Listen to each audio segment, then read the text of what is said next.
Você está ouvindo a série de mensagens de Páscoa, Verbo na Cidade. Há 2000 anos, a palavra, antes apenas ouvida e escrita, se fez carne. Viveu entre nós na distante Galileia, foi crucificada, ressuscitou e o seu evangelho transformou o mundo. Se você é de Teresópolis ou região e quer viver a Páscoa conosco, visite-nos em nossos cultos. Para saber mais, acesse nosso Instagram, @anglicanaverbo. Conduzindo pessoas à maturidade. Amém, meus irmãos. Hoje eu tenho uma palavra que o Senhor colocou no meu coração e que eu tenho certeza que cada um de nós já enfrentou desafios nessa área.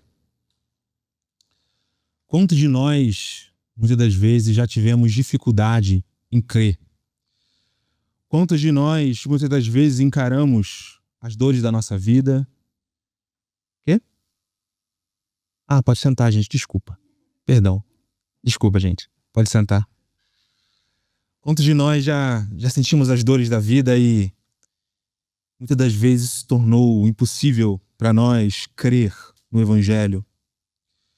Exatamente nas noites escuras da alma, nos momentos onde a gente questiona talvez se Deus existe ou se esse Evangelho é verdade mesmo, ou a gente simplesmente não está numa loucura. E hoje a gente vai falar um pouco sobre isso. Mas muitas das vezes a nossa incredulidade ela é muito mais sutil do que a gente imagina. Muitas das vezes a gente acha que incredulidade é não crer em Jesus ou não crer em Deus. E é verdade, isso é incredulidade também. Só que para nós que somos cristãos, a incredulidade é um pouco mais sutil e talvez nesse sentido seja até mais perigosa. Nós não duvidamos de maneira aberta que a boa notícia é verdadeira. A nossa incredulidade ela se esconde. Nós cremos com a boca, mas nós hesitamos de viver como nós deveríamos. Então, o pensamento desse mundo, os seus desejos, as suas promessas vazias, muitas vezes nos arrastam e muitas das vezes nos fazem pecar contra o Senhor. Às vezes nós amamos demais o dinheiro e por amarmos demais o dinheiro, nós não conseguimos ser generosos com o próximo. Às vezes, nós, por causa dos prazeres do mundo, nós sacrificamos a nossa santidade, a nossa castidade, a nossa honestidade diante do Senhor. Às vezes nós amamos tanto os nossos empregos e os nossos status, que nós vivemos atolados nos nossos próprios compromissos particulares, da nossa agenda. E às vezes nós acabamos nos tornando cristãos ateus. De modo que a gente até acredita em Jesus, mas a gente tem dúvidas se vale a pena viver por esse Jesus. E aí, talvez você esteja perguntando, não seria a dúvida o verdadeiro inimigo da fé? E o que a gente vai caminhar hoje nessa noite é que não. A dúvida não é um problema. O maior inimigo da fé é o medo. E é por causa do medo que nós acabamos vivendo toda essa lista aqui. Então, por que às vezes nós não somos generosos? Porque nós temos medo de faltar? Ou porque nós, às vezes, não conseguimos orar ou ler a palavra? Porque nós temos medo de não entender? Ou medo de Deus não nos ouvir? Então, o medo é o verdadeiro empecilho. E aí que mora o perigo. O autor de Hebreus, no capítulo 11, ele vai dizer o seguinte, uma frase que eu tenho certeza que todos aqui já ouviram. Ora, a fé é a certeza das coisas que se esperam e a convicção de fatos que não se veem, pois por ela os antigos obtiveram bom testemunho. No capítulo 10, especialmente do versículo 19 até o 39, o autor de Hebreus ele vai fazer uma coisa interessante. Ele começa a listar aqueles que são os heróis do Antigo Testamento. Então ele vai falar de Abel, vai falar de Abraão, vai falar de Moisés. Então por que ele está dando esses exemplos, né? Talvez ele pudesse dar exemplos mais diretos para aquele povo. Pedro, Paulo, Maria. Por que ele escolhe precisamente pessoas do Antigo Testamento?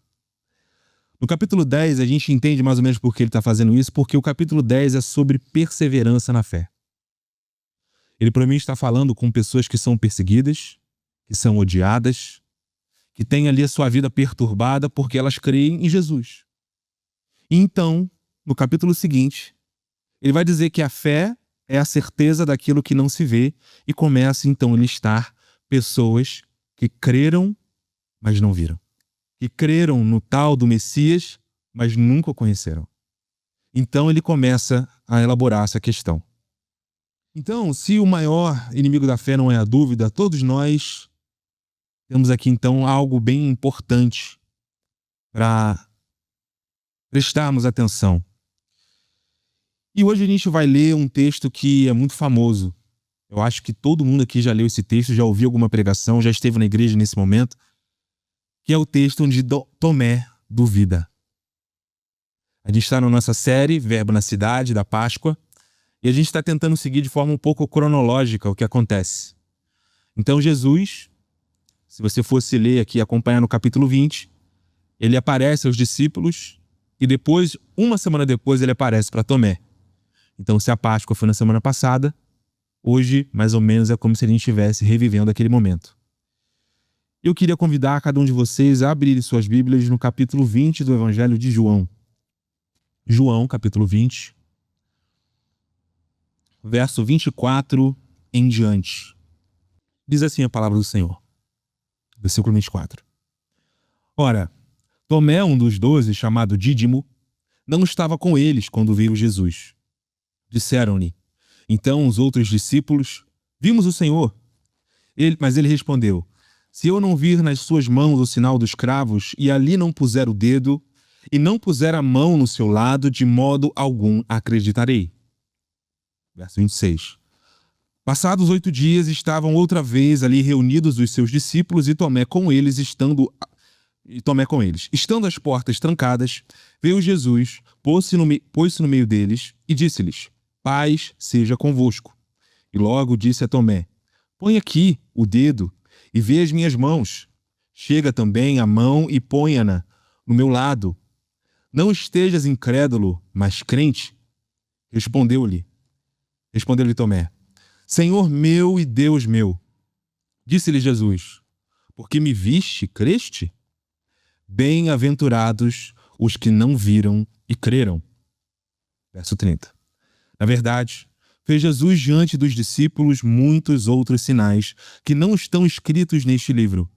Estes, porém, foram registrados para que creias que Jesus é o Cristo, o Filho de Deus, e para que, crendo, tenhais vida em seu nome. Amém. Senhor Jesus, nós estamos aqui, Pai, diante de Ti, Pai, para Te agradecer por estarmos aqui nessa noite. Que a Tua palavra, que o Teu Evangelho, Senhor, possa ressoar no coração de cada um que está aqui, Senhor.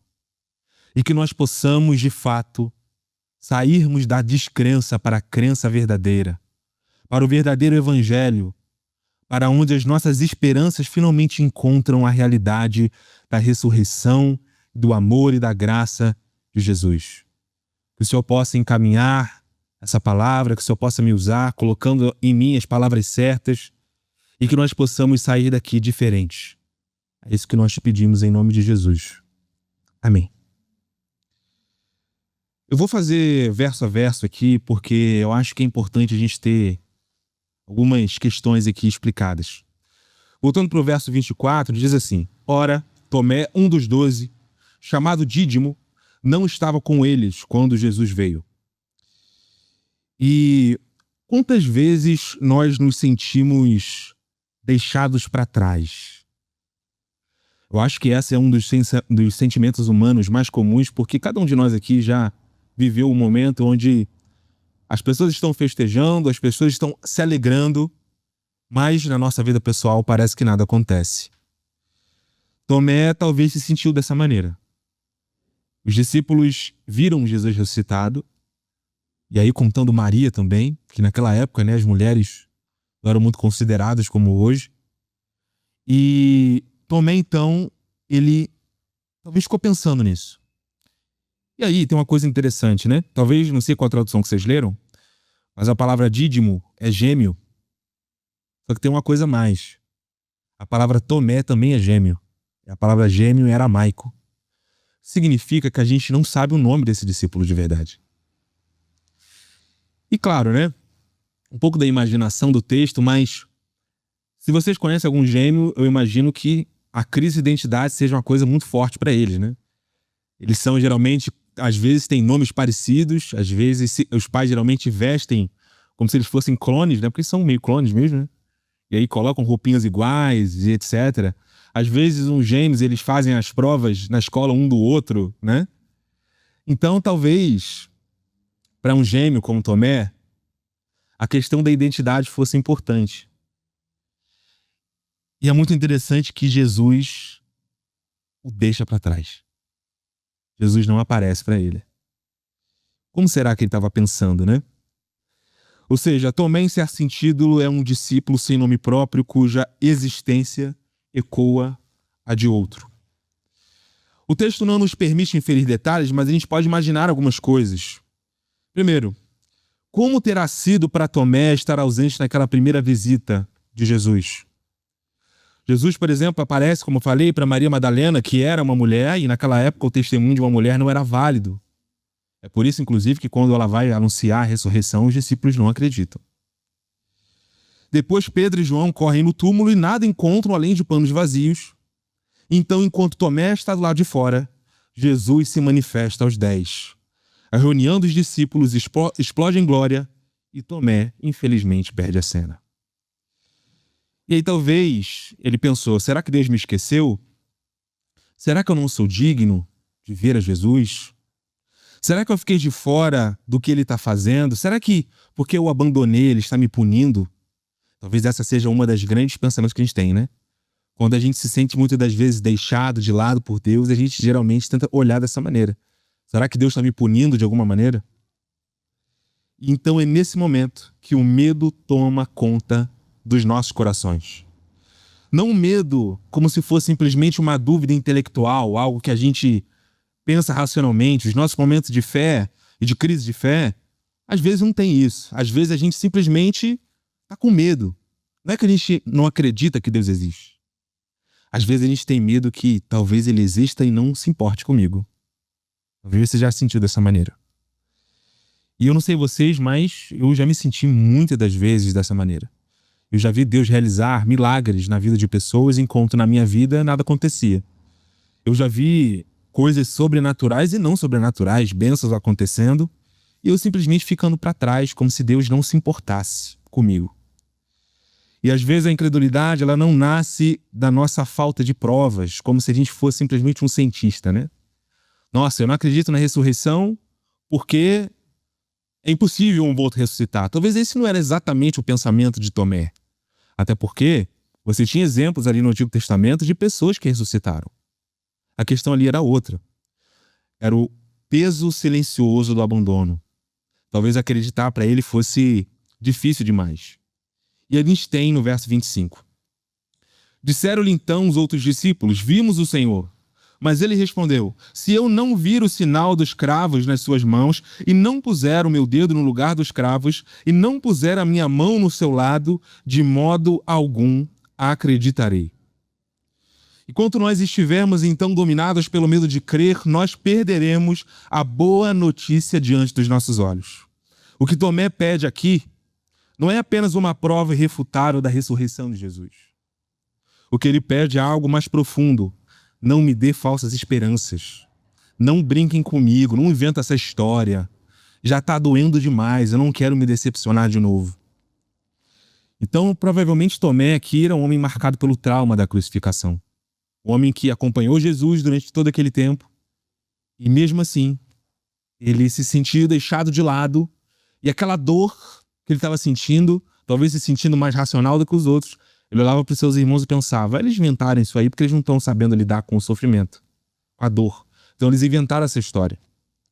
E é isso que o medo faz com a gente. Ele nos torna insensíveis ao agir de Deus. Não é que não queremos crer, é que tememos acreditar e sermos quebrados novamente. E muitas das vezes o medo faz com que nós duvidemos da experiência que outras pessoas têm com Deus. Às vezes o medo e a dor, o trauma, aquilo que a gente sente, a nossa falta de fé, faz com que a gente olhe para um irmão que tem muita fé e a gente talvez o critique, fala que é louco, legalista, seja o que for, né? E isso é muito interessante porque é natural nosso. A gente muitas vezes é como Tomé mesmo. A gente só acredita se estiver bem na nossa frente. Se não tiver, a gente não consegue acreditar. Por isso, hoje, eu te convido a olhar com honestidade para o seu coração. Você tem sido incrédulo porque é só excessivamente racional?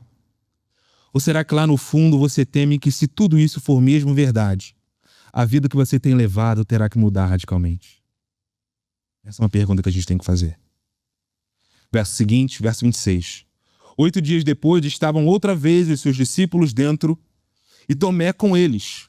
Estando as portas trancadas, veio Jesus, pôs-se no meio deles e disse: paz seja convosco.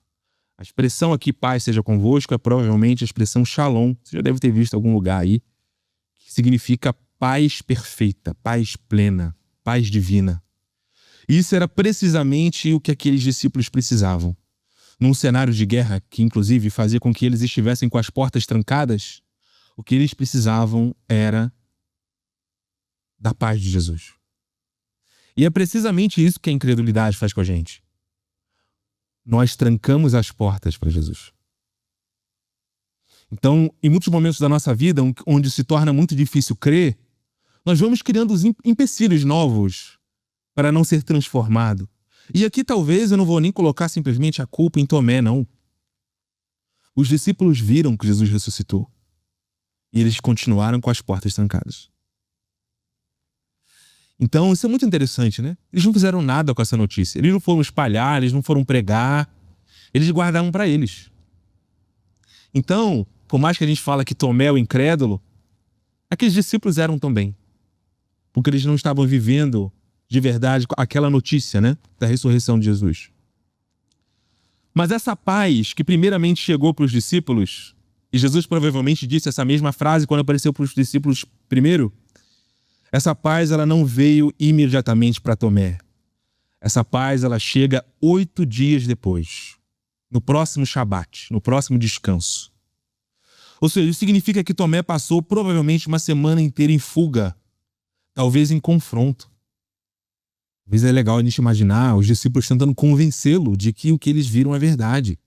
Talvez alguns tiveram misericórdia, talvez outros ficaram revoltados. Não vou falar mais que Tomé, não. Tá me chamando de mentiroso, né?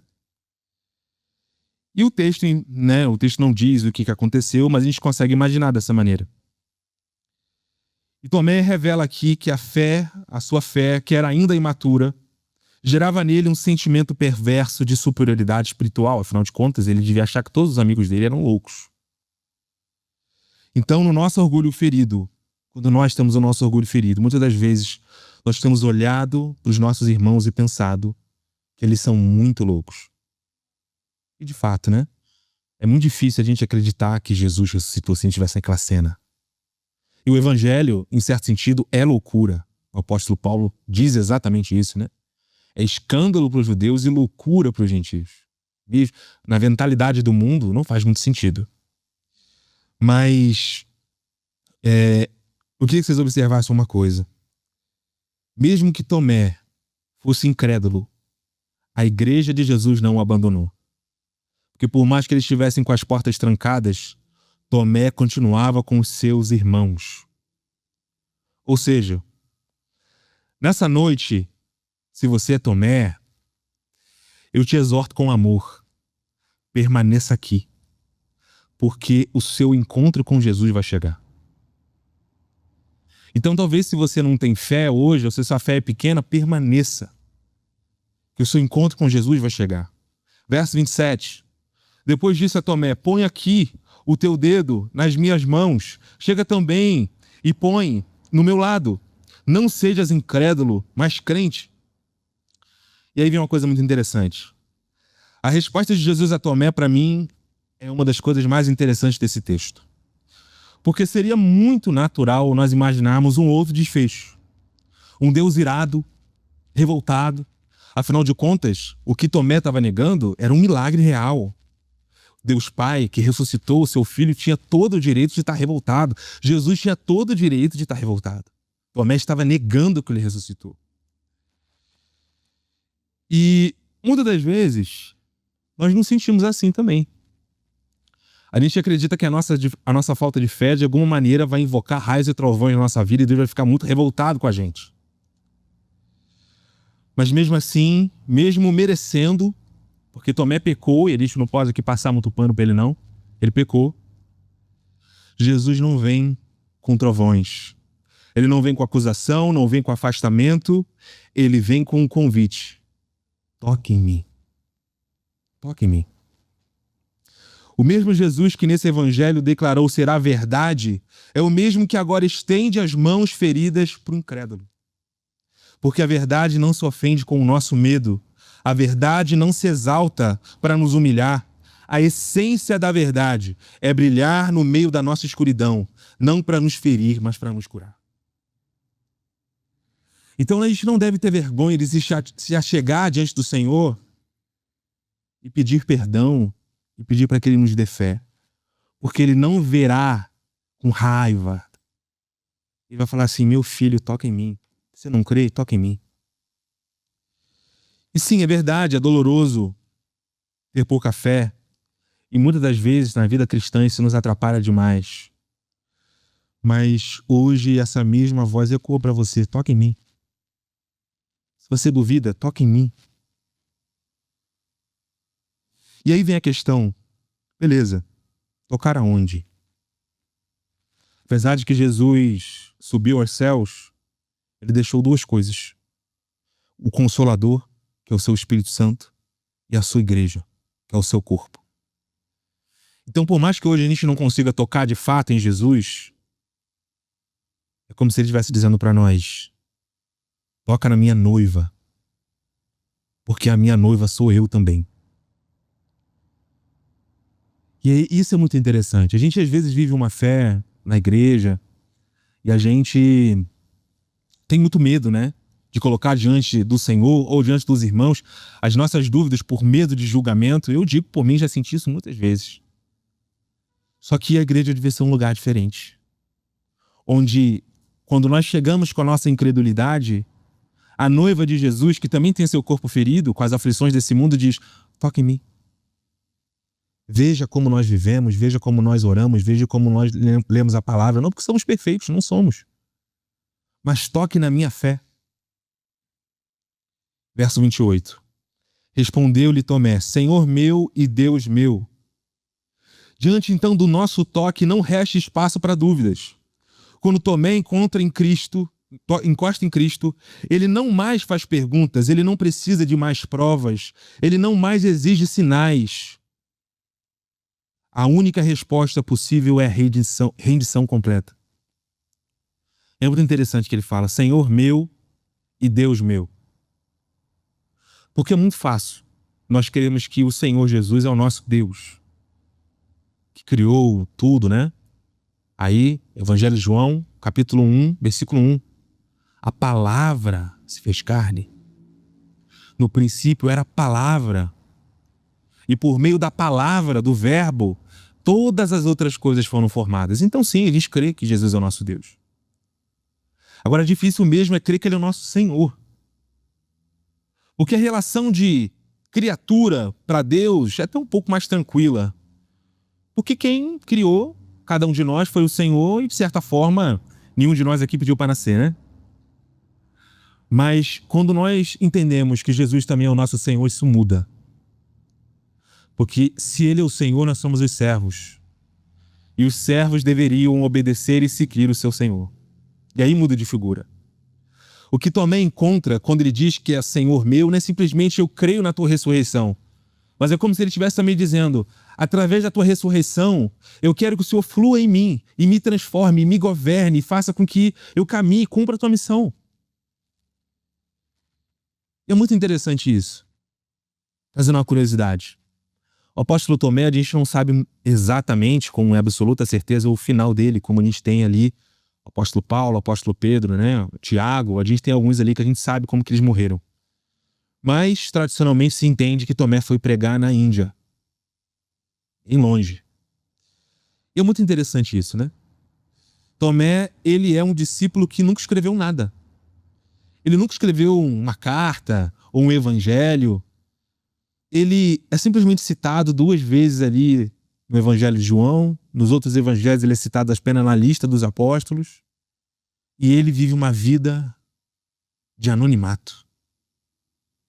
Então, Jesus aparece por último para ele e depois ele não está mais preocupado se ele é o primeiro, se ele é o último. Ele está só preocupado em fazer a missão de Deus. Ele morre por isso, ele é martirizado na Índia por isso. E a gente precisa ter esse entendimento.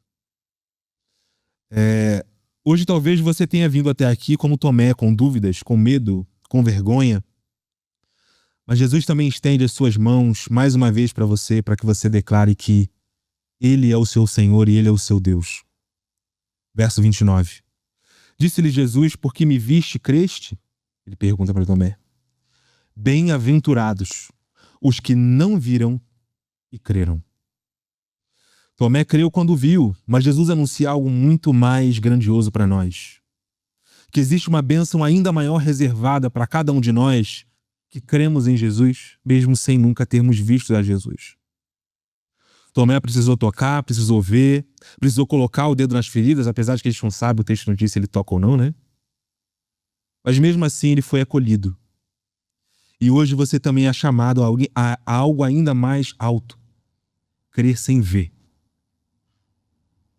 Crer quando as coisas na sua vida dão errado. Crer quando o caminho que você planejou não dá certo. Crer quando o momento da dor e do luto chega. Crer quando você não está vendo, quando parece que você está sozinho. Essa é a grande mensagem do evangelista João nesse momento. Jesus diz que ou seja, cada um de nós, sobre eu e sobre vocês, quando nós respondemos ao chamado, está então sobre nós uma bem-aventurança, que é uma alegria sobrenatural, uma alegria celestial. E é muito legal, né? A gente fez a nossa série das bem-aventuranças. Felizes os infelizes. E aí o chamado de hoje é em continuidade com isso, né? Até as séries que a gente está fazendo conversa, graças a Deus. Então, eu convido cada um de vocês hoje aqui a se entregar mais uma vez para Jesus. Se você hoje pode tocar em Jesus com seu coração, hoje você pode vencer o medo que paralisou você por anos. Hoje você pode olhar para as suas feridas e dizer: eu não preciso mais de provas, eu só preciso dele. Jesus está aqui nessa noite, Jesus está aqui com a gente. E mesmo que hoje ele não esteja visível aos nossos olhos, ele está hoje dentre nós. O Espírito Santo dele está aqui nessa noite. Hoje é o dia em que eu convido cada um de vocês a dizer: Senhor meu e Deus meu. Reconhecendo que Ele é o teu Supremo, mas reconhecendo que Ele é o seu Senhor. E talvez a gente use a palavra Senhor, né? E principalmente na antiguidade tinha um sentido de escravo. Existe um outro texto da Bíblia que diz assim: não chamo vocês mais de servos, chamo vocês de amigos. Esse é o senhorio de Cristo. Não é um senhorio de que ele manda em você simplesmente, porque ele tem poder para mandar, né? E ele é Deus. Mas ele quer ser o seu amigo. Isso é diferente. E, né, na semana passada, retrasada, aliás, quando a gente fez o lava-pés, ele se coloca como servo, né? Então, Jesus é muitas coisas, é o Senhor, é o servo, é o amigo. Mas hoje eu te convido a viver esse momento. E aí, no verso 30 e 31 diz o seguinte, que é o objetivo do Evangelho. João aqui está finalizando a sua carta e aqui parece que ele está, assim, no finalzinho, eu vou explicar o motivo pelo qual eu escrevi isso tudo.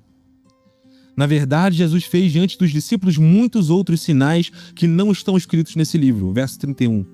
Estes, porém, foram registrados para que creiais que Jesus é o Cristo, Filho de Deus, e para que, crendo, tenhais vida em seu nome. Amém? Baixe a cabeça. Senhor, nós estamos aqui, Pai, diante de Ti, em humildade, clamando para que o Senhor perdoe a nossa incredulidade e para que possamos, Senhor, clamar como o pai daquele menino que estava endemoniado, Senhor. O pai daquele menino que não tinha mais esperanças, que viu o seu filho tomado pelas trevas. E Jesus se apresenta diante dele e fala que irá curar o seu filho. E ele responde para Jesus: eu creio, mas me ajuda a vencer a minha incredulidade. Essa talvez era a oração que Tomé tinha que ter feito. Essa talvez era a oração que nós deveríamos ter feito. Mas não importa mais o passado, importa daqui para frente. Que cada um de nós aqui possamos hoje falar: Senhor, eu creio em Ti, mas é tão difícil. Me ajuda a vencer a minha incredulidade. Me ajuda a ser uma pessoa diferente. Me ajuda, Senhor, a enxergar o Teu reino e a Tua missão de forma diferente. Me insere no Teu projeto, Senhor. Para que nós possamos viver, Senhor, a Tua graça e possamos pregar o Evangelho e levar o Evangelho para outras pessoas que hoje também não creem. Que o Senhor possa nos ajudar, Senhor, a vencer os nossos medos, para que não tenhamos medo de acreditar, para que não tenhamos medo de seguir, para que não tenhamos medo de mudar a nossa vida, para que sejamos, em até certo sentido, um pouco radicais, Senhor. Radicais com nossos pecados, para que possamos tomar uma atitude de quem crê de verdade. Porque nós colocamos diante de Ti, Senhor, a nossa confiança e sabemos que em Ti nós encontramos a verdade. Em Ti nós encontramos a paz, o shalom. Em Ti, Senhor, nós encontramos a ressurreição. Que a gente possa cantar esse louvor agora, Senhor, de olhos fechados, orando na nossa intimidade e colocando, Senhor, diante de Ti um coração que deseja crer, mesmo que a nossa fé hoje seja do tamanho de um grão de mostarda.